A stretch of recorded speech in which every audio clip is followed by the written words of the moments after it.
Guwahati गभ Ayurvedic college BTR सरकार बे मोनथाम आफादनि बानजायनायाव दुलाराय बर' फरायसा आफादनि दैदेननायाव मेगा फ्रि हेल्थ चेकआप बेयो जाबाय थादों।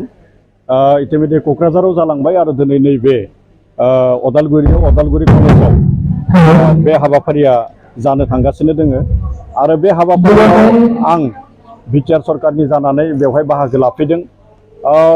जिखिनि बेवहाय आयुर्वेदिक गभ कलेजनिफ्राय आरो नैबे अदालगुरि जिल्ला सिभिल हस्पिटालानो होन बा अदालगुरि जिल्लानि जिखिनि सावस्रिजों सोमोन्दो थानाय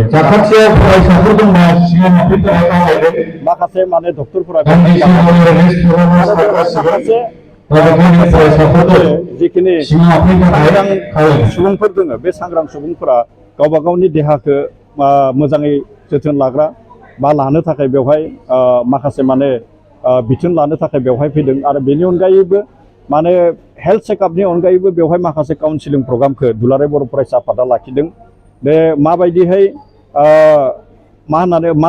माने डक्टर बा निटआव बोरैहाय थांनांगोन, माबायदिहाय माने नार्स फरायनो नांगोन आरो माबायदिहाय माने गोसो आरो मोदोम बेखौ बोरैहाय माने गोजोनै लाखिनो बेनि सायावबो माखासे माने काउन्सिलिं प्रग्रामखौ बेवहाय लाखिदों आरो थारैनो बेवहाय माखासे एक्सपार्ट बिथांमोना दङ आरो मिजिंथिदो बे हाबाफारिनि गेजेरजों जोंनि गेजेराव मोनसे हेल्थ जितु माने आयुर्वेदिक जितु जि आयुर्वेदिक माने बे आयुर्वेदिकनि सायाव बेवहाय माखासे सजाग जागोन आरो जोङो जोंनि गामि ओनसोलाव जोङो थाग्रा हिसाबै आयुर्वेदिक होननानै बुङोबाथ' जोंनियाव माखासे माने दंफां लाइफांफोरानो माने बेनि माने मा होननानै बुंदों बेनि मुलि जायो आरो बेखौ जोङो गमामायैनो जोङो जोंनि जिखिनि बर' हारि बिखेखै बियो गोदोनिफ्रायनो बाहायबोबाय थादों।